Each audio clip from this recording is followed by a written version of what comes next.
Ontem eu tive a oportunidade de acompanhar atentamente a entrevista do governador Zema, concedida ao jornalista competente Roberto Dávila, onde ele tratou de vários assuntos estaduais e nacionais.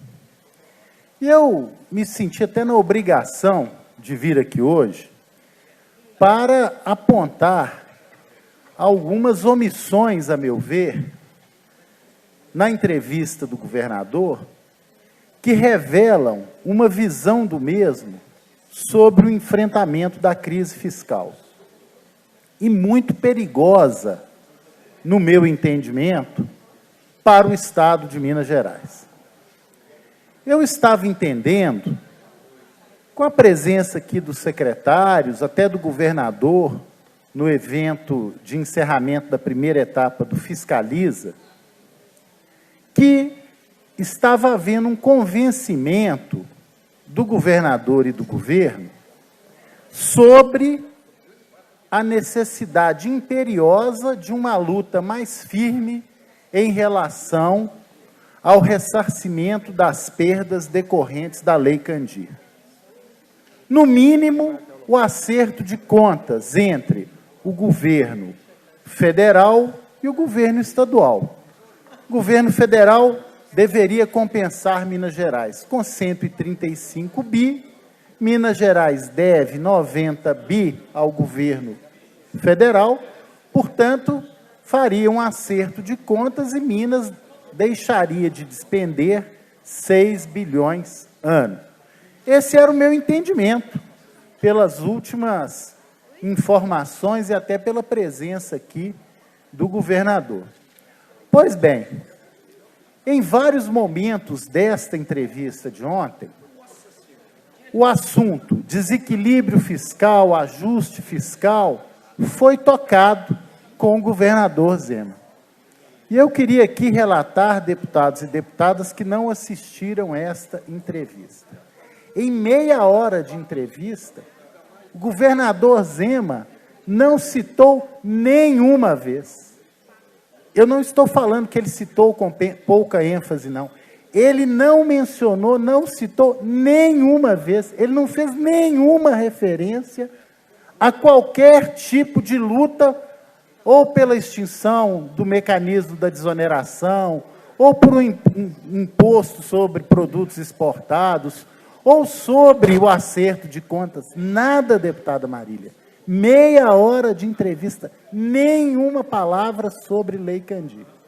Sabe o que ele falou com ênfase? Perguntado sobre como Minas sairia dessa situação, o que ele estava prevendo, ele falou, olha, eu já fiz aqui a minha parte, estou fazendo a minha parte, eu vou mandar lá para a Assembleia, está na mão da Assembleia. Está na mão da Assembleia. Aliás, ele nem mandou nada ainda, né? Até não sei o que está na mão da Assembleia. Recuperação fiscal, adesão ao programa do governo federal. É o caminho único, privatização, falou das privatizações. Então, assim, eu não, confesso que eu não entendo. Perguntado sobre o governo Bolsonaro, em nenhum momento ele falou, olha, Minas espera um tratamento melhor, Minas espera o acerto de contas, nada, nenhuma vírgula. Não vou falar nem da indelicadeza cometida, que ali não é leitura política, é indelicadeza política, cometida contra os governos anteriores. Tudo era culpa dos governos anteriores, ou do governo anterior, inclusive com frases assim, não muito afeitas ao que um governador deve dizer. Ele chamou o programa de escola integral do governo anterior, quando questionado pelo jornalista, mas o senhor não defende a escola integral? Não, aquilo ali não é escola integral, é programa de recreação. Muito estranho. E a todo momento julgando a culpa em governos anteriores e particularmente no governo anterior, desconhecendo a crise fiscal estrutural, a questão por exemplo, da renegociação da dívida dos estados da década de 90, desconhecendo os efeitos da Lei Candir, desconhecendo os efeitos da crise econômica nacional e internacional. Fez, inclusive, com que o jornalista perguntasse: governador, mas esse discurso do senhor aí tem vida de um ano só, né? Porque só falar do governo anterior não resolve. De forma tão veemente que a entrevista do governador tratou os desafios atuais do Estado, só olhando pelo retrovisor. E também uma coisa que me chamou a atenção, uma parte que eu concordei inicialmente, que ele elogiou os servidores do Estado, corpo técnico muito preparado, ele se surpreendeu, porque a máquina é boa, o motor é bom. E agora, deputada Marília, vai funcionar, porque agora tem secretários competentes, secretários bem escolhidos, porque os antigos, os que passaram, colocavam areia no motor. Os secretários, antes do Zema, colocavam areia no motor. Agora ele coloca lubrificante. Eu fiquei perguntando, o presidente da Assembleia foi secretário. O deputado Agostinho Patrus foi secretário. Segundo o Zema, julgava, então, areia. O deputado Sávio Souza Cruz, líder do bloco, foi secretário, julgava areia também. O deputado Cássio Soares, líder do outro bloco, também foi secretário, julgava areia. Este aqui também, deputado, foi secretário, julgava areia também. Só o deputado Gustavo Valadares, que lidera o outro bloco, não foi, mas o governo que ele defende tinha bons secretários. Eu fui oposição aqui a vários governos. Em todo governo você tem secretários bons. É muito difícil você ter um secretariado onde você não acha secretário bom. Geralmente tem sim, tem um, tem dois. Uns têm mais, outros têm menos. Uns têm mais recursos, outros têm menos recursos. Uns têm mais apoio, outros têm menos apoio. Mas para o governador Zema, agora é que tem secretário bom. E ele também tem bons secretários, não tem nenhuma dúvida disso, não. Agora, uma indelicadeza, comigo não, porque eu sou de oposição, mas uma indelicadeza dessa, com o presidente da Assembleia, com o líder dos dois blocos independentes, eu acho que não cabe a um governador, para valorizar um governo que mal começou e que está muito omisso em questões fundamentais, tentar desconstruir o passado dessa forma. Eu acho até estranho que ele está governando com o PSDB, que ele também criticou, né?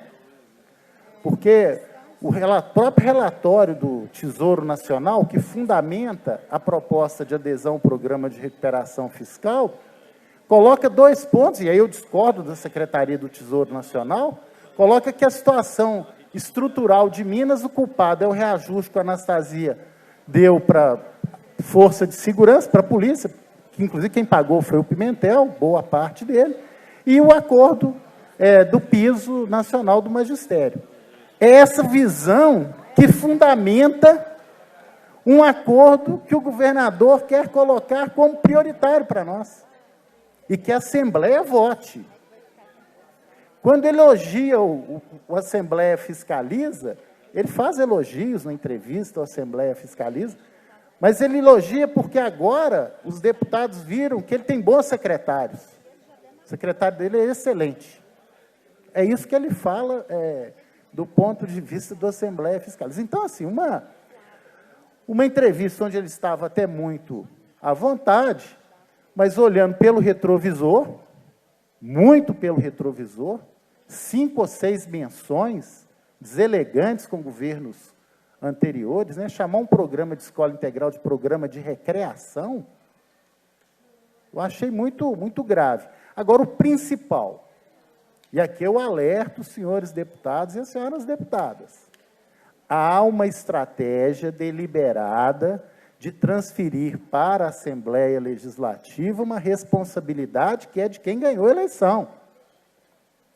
Eu imaginei que o governo Zema ia falar: olha, precisamos rediscutir o Pacto Federativo, temos que sentar lá com o presidente Rodrigo Maia, está certo, tem que pôr uma reforma tributária, tem que acabar com a guerra fiscal leva 4,6 bilhões de Minas Gerais, não é justo que um estado como Minas e outros tenham levado o cano do governo federal de 135 bilhões no caso de Minas, por causa de uma política econômica nacional, mas que onerou um estado como Minas Gerais. Nós temos que rever isso.